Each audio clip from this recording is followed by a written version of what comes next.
Hi Cancer! Kamusta kayo? Hope you're all doing well. Welcome back to 1111 Pinoy Tarot. This is a general reading, not a one-to-one. So not all of you can resonate. If this reading is not for you, then leave it for a friend. You can also watch your moon and rising placements kasi minsan mas nakaka-resonate kayo doon kaysa inyong sun sign. Please subscribe, comment, share, and tap the bell, Cancer. Maraming salamat sa iyo. Let us see kung ano yung mga energies for Cancer. Messages and energies for Cancer, please. For Cancer.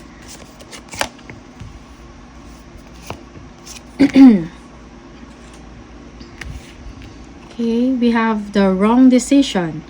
Reckless behavior can lead to bad consequences. Think before you act. Pwede dito sa trabaho, sa personal. Okay. Business, love life, or relationship. So, think before you act. Consider carefully before you act, Cancer. Tingnan ang mga sides bago magdesisyon. Spiritual work. Open your heart to a spiritual career and heal the human heart. You are a light worker.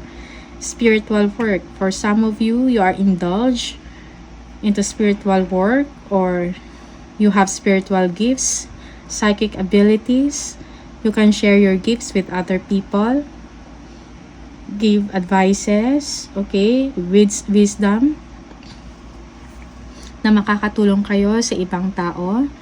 Vacation. Start a perfect vacation and enjoy the freedom. Take time to recharge. Yung iba sa inyo, kailangan na ng bakasyon, a break from a toxic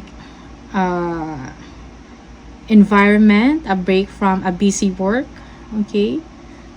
Kailangan ninyo ng pahinga, makapag-isip-isip kayo ng mabuti para sa mga desisyon nyo sa sarili or sa family.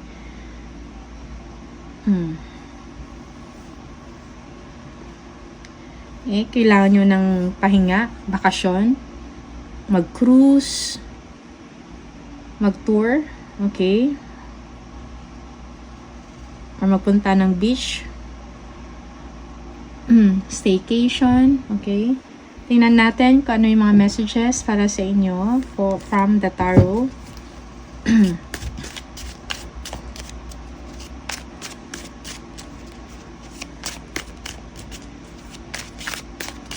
Messages please for Cancer.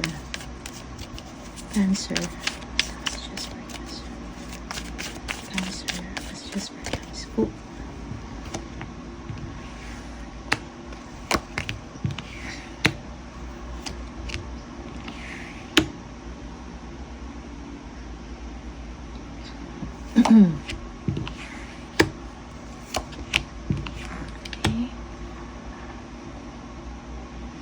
Merong offer sa inyo about marriage or commitment, pero pinag-iisipan nyo pa. A collaboration, pero nag-iisip kayo negatively. You feel that you are not confident enough to do it. Okay. You are not cooperating. You are not interested of the opportunity that is being offered to you.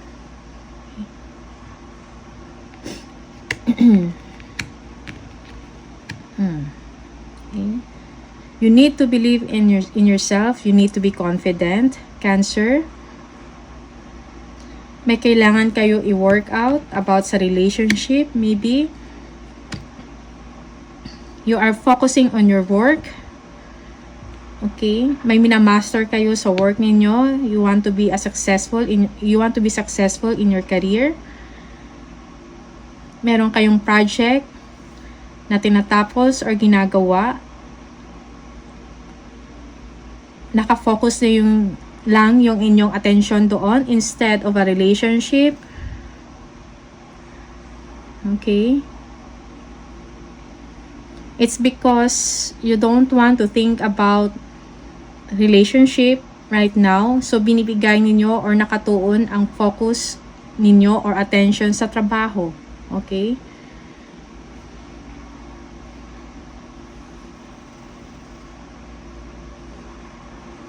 Okay.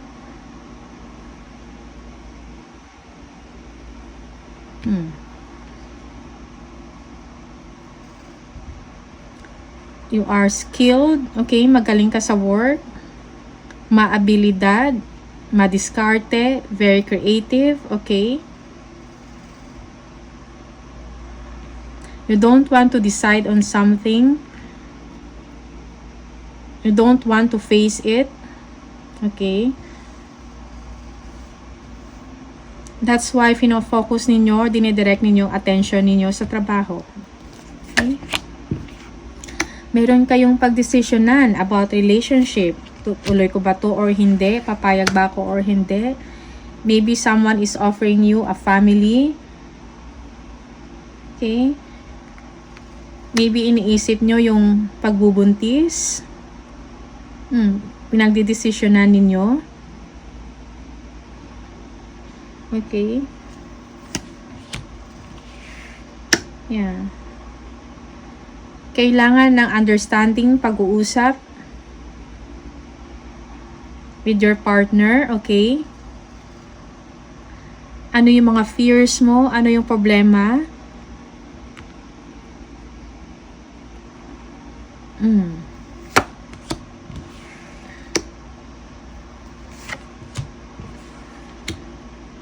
So, inner battle, okay?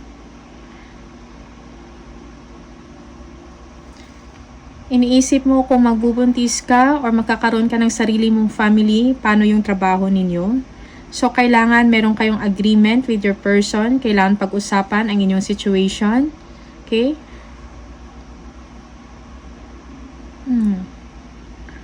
Yeah. You don't want to face a situation. That's why binubuhos mo yung atensyon mo at oras mo sa trabaho. You're thinking about the future, what will happen, okay? What will happen next? So, meron kang confusion or inner battle sa sarili, okay?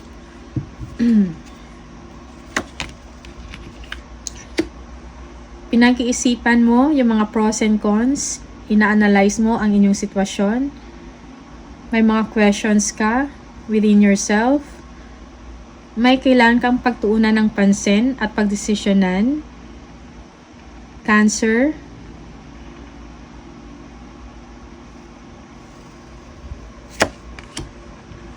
Yeah, about love.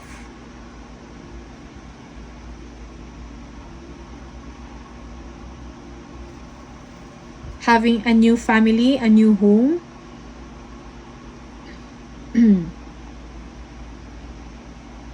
Kailangan mo i-communicate, i-express kung ano ang inyong nararamdaman.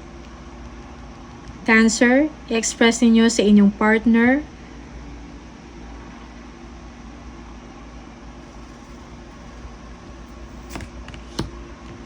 Merong changes na mangyayari, okay?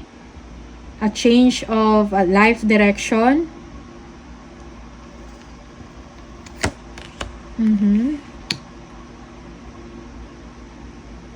You have to be true to yourself, okay?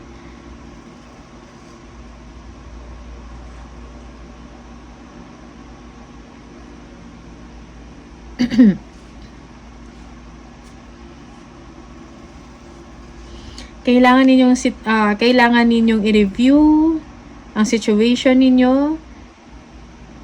Okay, maybe you are meant to have a family. Okay, you are guided spiritually. You have to believe in love. Okay.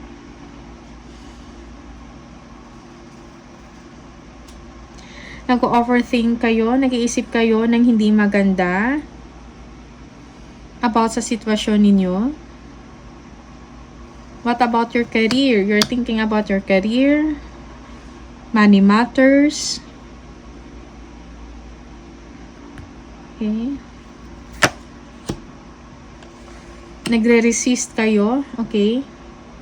You are supposed to have a new direction in life, pero iniiwasan ninyo. Okay. May kailangan kayong pag-isipan, okay? You need to see the light in your situation, Cancer. Sometimes may kailangan kang i-sacrifice for you to move forward.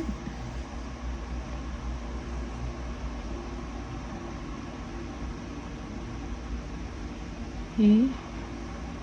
May kailangan kayong i-sacrifice, maybe your career or yung trabaho ninyo or yung sarili ninyo in order for you to have a family of your own. Okay.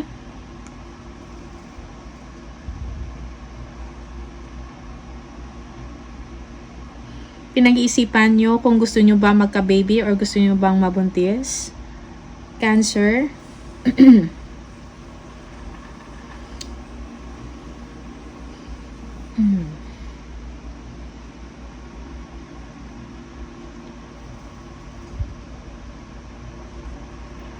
Think of the positive sides, positive results or consequences. Okay, and believe in yourself. Believe in the situation. You are restricting the change in your life, Cancer.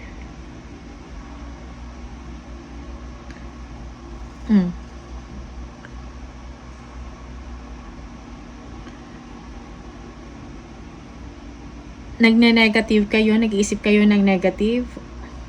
Nag-overthink. Okay.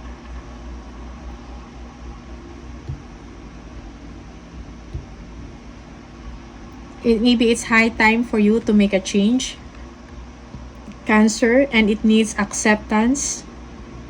Change your perspective. Maybe you're asked to change your perspective in life.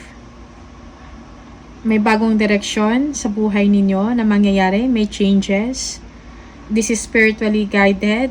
There is true love. Okay.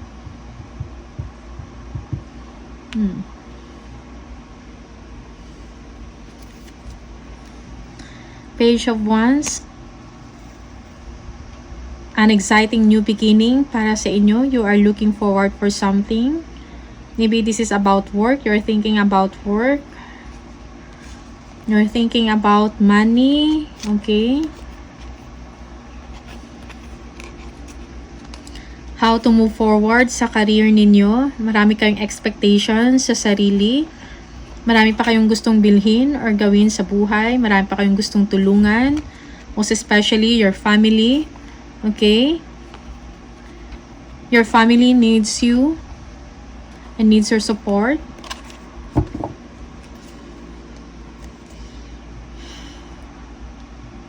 So, kailangan ng pag-uusap, Cancer, with your partner or with the person that you are involved with regarding matter of the heart. Okay? About the relationship, new direction sa buhay ninyo. Okay? Let us see kung ano yung messages from numerology cards.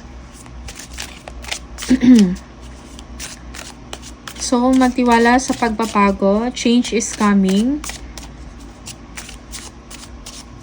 Believe in yourself. Okay. For Cancer, please. For Cancer.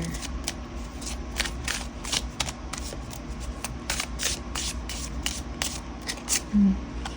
31. If you are seeing the number 31 or keep on seeing this number, your approach to life is an effective mix of both practicality and imagination. Your mind is steering with creative ideas and you have the organizational skills to manifest them to life. I am disciplined. Okay. 22. If you're seeing this number, your angels are saying you are in possession of incredible creative powers and it is assured that you can achieve anything you wish. I am aligned. Okay, for some of you, you are creative, okay, confident, meron kayong kakayahan to move things forward. Okay, you are aligned. 000. You are one with the Creator and there are no limits to what you can achieve. You have the ability to create something new and incredible in your lifetime here on earth. I am creator. Okay. You have the power or the ability to create something for yourself. You can decide. You have the power to decide, the power to control what you want in life, Cancer. So, meron kayong mga kailangan pagdesisyonan. Okay?